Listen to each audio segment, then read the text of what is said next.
Hi, boys and girls. Mr. Salamoni here. I just want to take a couple minutes to talk to you about different kinds of plants.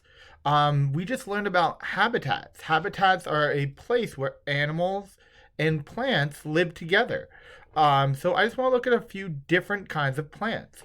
There are many different kinds of plants.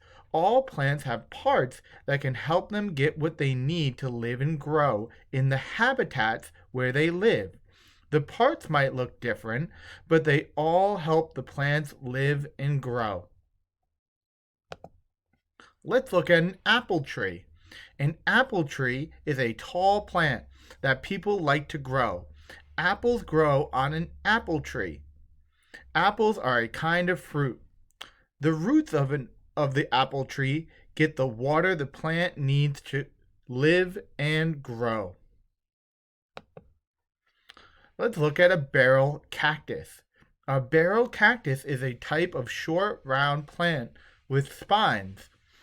It grows in hot, dry habitats. The stem of the barrel cactuses stores water for the plant to use when it does not rain for a long time. The roots of the barrel cactus get the water the plant needs to live and grow. Let's look at one more. Garlic. Humans use the garlic plant in food. It has a strong taste that many people like. The thin roots of the garlic plant get the water the plant needs to live and grow. New garlic plants can grow from the bulb.